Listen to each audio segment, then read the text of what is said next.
Hello everyone, welcome back to my channel Pawan Eco World. Students, आज मैं आपको topic करवा रही हूँ मनी और बैंकिंग। आज का जो टॉपिक जाएगा वो मनी के ऊपर होगा, नेक्स्ट जो टॉपिक आएगा वो बैंकिंग के ऊपर होगा।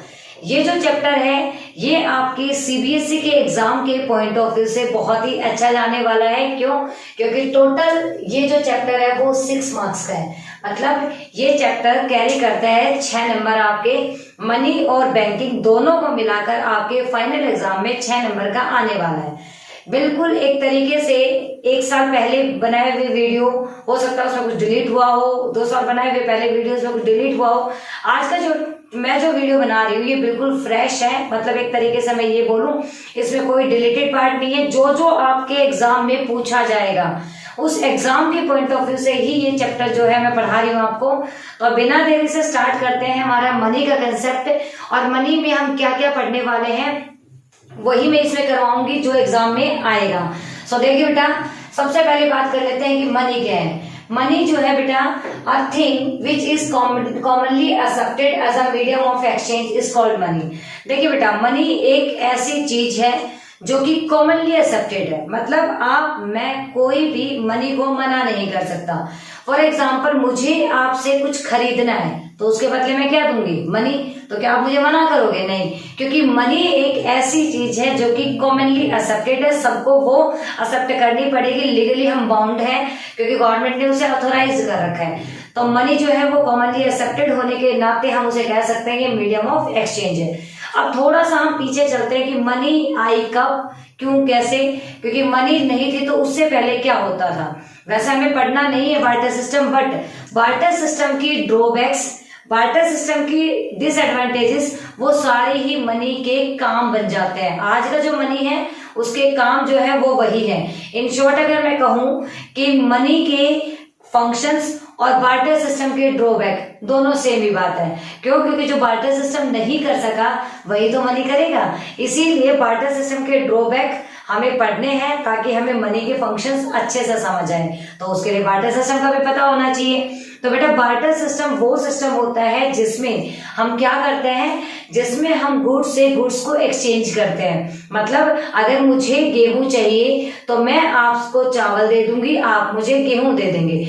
2 इंसान हैं, फॉर एग्जाम्पल मान लेते हैं ये ए है और ये बी है। ए को बी से क्या चाहिए? वीट चाहिए। ए को बी से वीट चाहिए और तो ये इसे क्या करेगा? ऑब्वियस सी बात है, वीट चाहिएगा तो राइस तो इसे देना ही पड़ेगा, तभी तो ये इसको क्या करेगा? वीट देगा। तो गुड्स से गुड्स को जब हम एक्सचेंज करते हैं, मतलब जब हम किसी भी चीज को आपस में देकर सामान का एक्सचेंज करते हैं उसे बोलते थे बेटा बार्टर सिस्टम। बार्टर सिस्टम का जो दूसरा नाम था दैट इज सीसी इकोनॉमी। हम उसे कमोडिटी इकोनॉमी भी बोलते थे। उस टाइम पे पैसा नहीं होता था तो हुआ क्या, बहुत सारी problem I. Double coincidence of wants. जिस चीज की मुझे जरूरत है जरूर थोड़ी कि अगले बंदे के पास वो चीज एक्स्ट्रा हो। तो डबल कोइंसिडेंस ऑफ वांट्स इसकी सबसे बड़ी ड्रॉबैक थी, जिसको दूर करने के लिए हमें कोई ऐसी चीज चाहिए थी जिससे हम इजीली मीडियम ऑफ एक्सचेंज कर सके। इसलिए हमारे सामने कौन आया? मनी आया। नंबर 2 अगर मैं बात करूं तो जो बार्टर सिस्टम है उसमें ना तो हम कोई डिफर्ड पेमेंट कर पाते थे। चावल और गेहूं दोनों के प्राइसेस में तो बहुत ज्यादा डिफरेंस है, तो मेजरमेंट सेम यूनिट नहीं हो पाती थी। मतलब जो पैसा था वो कोई चीज महंगी होती थी, कोई चीज सस्ती होती थी। तो मेरी तो महंगी चीज उसके पास चली गई, उसने मुझे सस्ती चीज वापस दे दी। मतलब बहुत सारे जो प्रॉब्लम है वो अराइज हो जाते थे। फ्यूचर में किए जाने वाले ट्रांजेक्शन, आज तो मैं कह दूं कि मैंने कोई प्रॉपर्टी ले ली, अब वो प्रॉपर्टी की पैसे मेरे पास नहीं है तो मैं कहूंगी कि भाई अगले आने वाले 10 साल में मैं आपको रेट ऑफ इंटरेस्ट के साथ में पैसे पे कर दूंगी।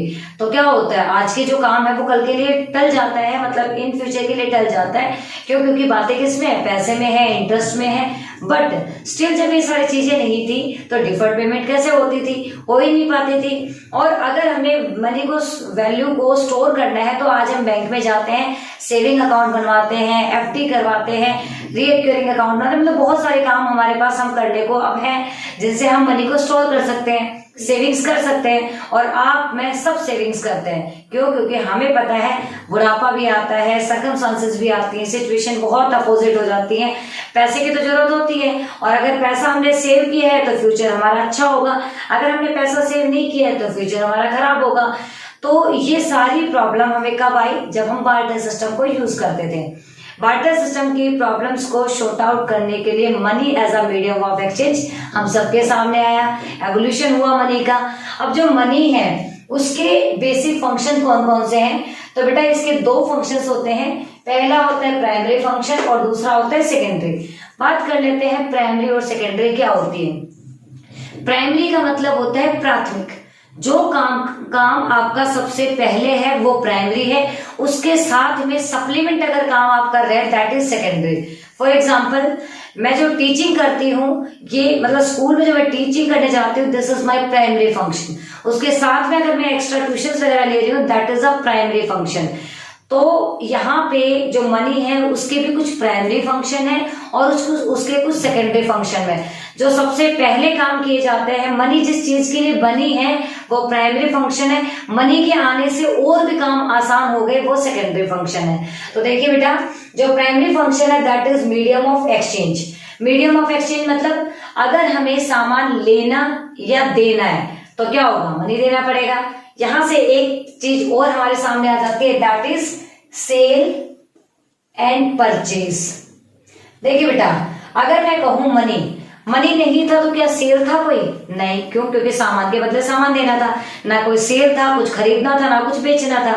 बट जैसे ही मनी आया, मैं किसी शॉप पे जाती हूँ और मुझे सेलफोन जो है वो खरीदना है तो मैं क्या करूंगी, उस सेलफोन के मुझे पैसे देने हैं। मैंने दुकानदार को पैसे दिए, दुकानदार ने मुझे सेलफोन दिया।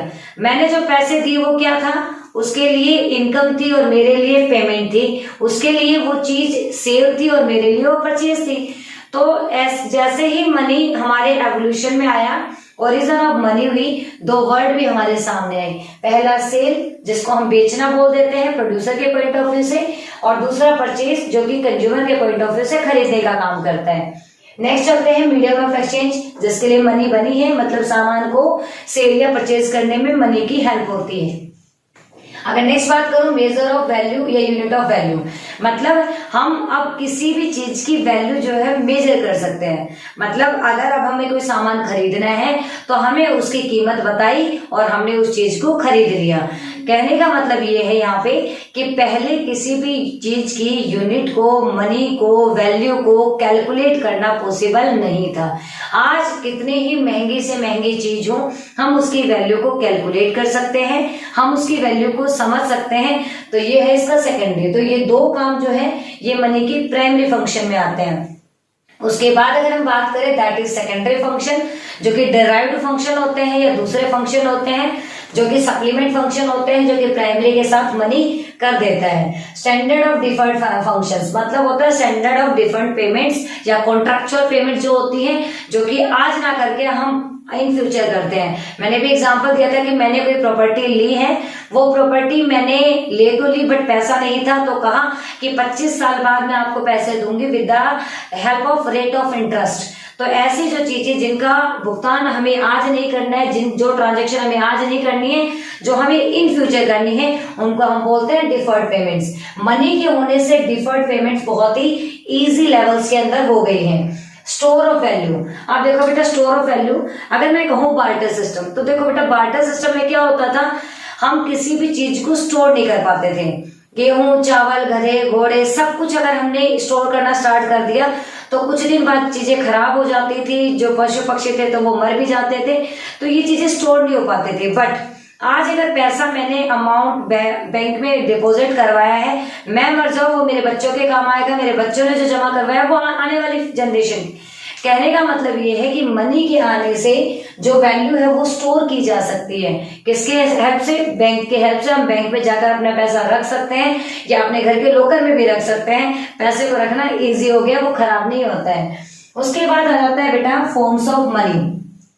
फॉर्म्स ऑफ मनी मतलब मनी जो है वो कितने टाइप का होता है। तो बेसिकली जो मनी है वो 4 टाइप का होता है। पहला है fiat money, fiduciary money, full bonded money and credit money. आप देखो वन बाय वन मैं आपको छोटे छोटे मतलब डेफिनेशंस में मैं इनको समझाने की कोशिश करूंगी। बेटा फिएट मनी वो मनी होती है जो कि गवर्नमेंट जो है वो ऑथोराइज करती है, लीगली बाउंड है, जिस चीज के लिए गवर्नमेंट कहती है कि सबको ये एक्सेप्ट करना पड़ेगा। इसमें जितने भी कॉइन्स हैं, इसमें क्या है, जितने भी कॉइन्स है और जितने भी नोट्स है वो सारे इंक्लूडेड है। मतलब मैं और आप जिस पैसे का यूज कर रहे हैं दैट इज फिएट मनी। फिर आता है बेटा second one is this one is fiduciary money. ये होता है म्यूचुअल अंडरस्टैंडिंग बिटवीन पेई एंड पेयर। जो भी सामान खरीदने वाला है या जो भी सामान बेचने वाला है, या फिर हम कह सकते हैं लेने और देने, पेई और पेयर के दोनों के बीच में म्यूचुअल अंडरस्टैंडिंग में जो चीज यूज होती है दैट इज फिड्यूशियरी मनी। इसमें आ जाते हैं बेटा चेक। देखिए, अगर मैंने कोई आपसे प्रॉपर्टी ली और आप मुझे बहुत ही अच्छे से जानते हैं तो आप मेरा चेक एक्सेप्ट कर लेंगे। अगर आपको लगता है ये तो नहीं, मतलब मैं इसको जानता ही नहीं, मैं इस पर विश्वास क्यों कर लूं, तो आप मुझे कैश की डिमांड करेंगे, मतलब आप मुझसे फिएट मनी की डिमांड करेंगे। तो ये फिड्यूशियरी मनी है, ये म्यूचुअल अंडरस्टैंडिंग पे डिपेंड करता है, ट्रस्ट पे डिपेंड करता है, पेई और पेयर के बीच में। अगर विश्वास नहीं है तो फिड्यूशियरी मनी जो चेक है वो अलाउड नहीं होगा, अदरवाइज चल सकते हैं। देन आता है फुल बॉडीड मनी। नाम से पता चल रहा है फुल बॉडीड मनी। अगर मैं बात करूं एंशिएंट टाइम की, मतलब पहले के जमाने की, तो उस टाइम पे क्या होता था, सोने के चांदी के असरफिया सिक्के बनते थे, तो बहुत ही कॉस्टली होते थे। अगर हम उन्हें मेल्ट भी करें तो ऑब्वियस सी बात है, मेल्ट मतलब वो जो चीजें थी वो महंगी थी। और ये इस तरीके के जो पैसे थे बेटा वो होते थे फुल बॉडीड मनी। मतलब इसमें जो कॉमोडिटी वैल्यू है और जो मनी वैल्यू है वो बराबर होती थी। मतलब जो उसमें सामान लगा हुआ है और उसपे जो लिखा हुआ है दोनों बराबर होते थे। उसके बाद आ जाता है हमारा क्रेडिट मनी, जो आज के सिक्के हैं।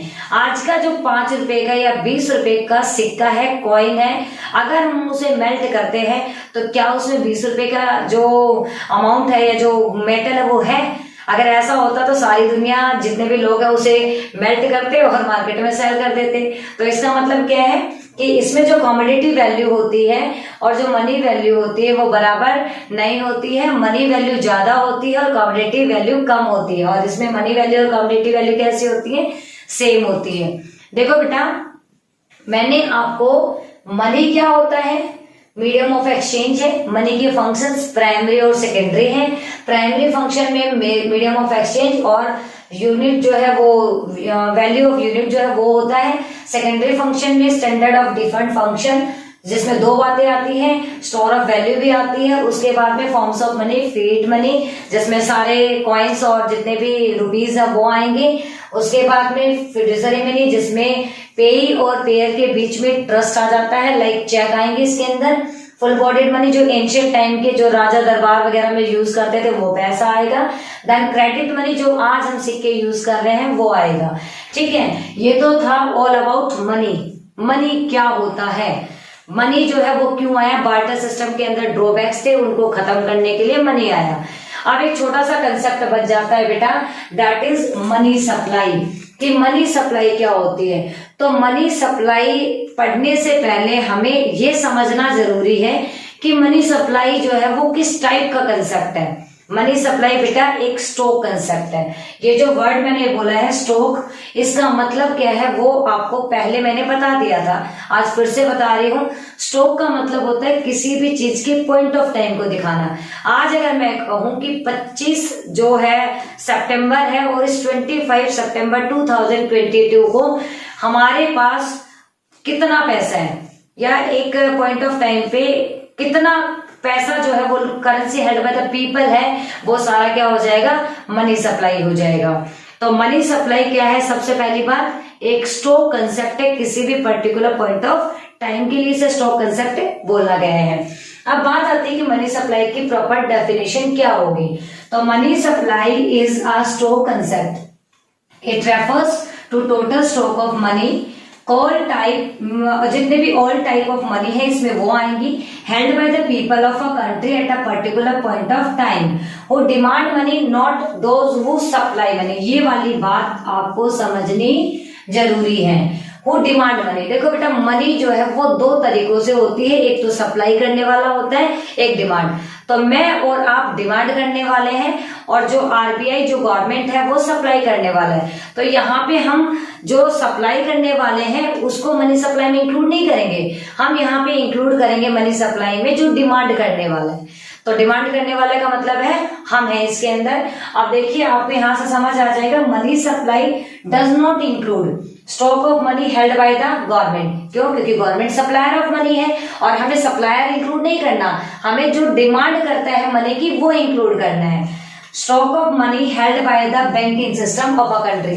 अब जितना भी पैसा तो बैंकिंग सिस्टम से तो आता है, तो बैंकिंग सिस्टम और गवर्नमेंट ये दोनों क्या है? सप्लायर है मनी की, और मनी के जो सप्लायर है वो मनी सप्लाई में नहीं आते। मनी सप्लाई में वो आते हैं जो डिमांड करने का काम करते हैं। लाइक पब्लिक जो होती है वो एक तरीके से मनी सप्लाई करने का काम करती है। तो यहां से आई थिंक आपको समझ आ गया होगा कि मनी क्या होता है, मनी के फंक्शन क्या होते हैं और मनी सप्लाई क्या होता है। हमारा अभी मनी का जो चैप्टर है वो कंप्लीट नहीं हुआ है। मैं आपको 4 से 5 वीडियो में मनी और बैंकिंग दोनों कंसेप्ट क्लियर करवा दूंगी। साथ में आपके 6 नंबर जो हैं, जो कि सीबीएसई एग्जाम में आपसे दोनों मतलब वैसे तो ये एक यूनिट है मनी और बैंकिंग, बट 2 चैप्टर्स हैं इसमें, 5th और 6th। ये दोनों चैप्टर या ये यूनिट जो है मैं आपको बहुत ही अच्छे से करवा दूंगी, जहां से इसके करवाने के बाद में इस चैप्टर से बनने वाले मेन क्वेश्चंस भी मैं आपको प्रोवाइड करवाऊंगी कि इस चैप्टर से इन क्वेश्चन से बाहर एक भी क्वेश्चन नहीं पूछा जाएगा। तो कीप वॉचिंग,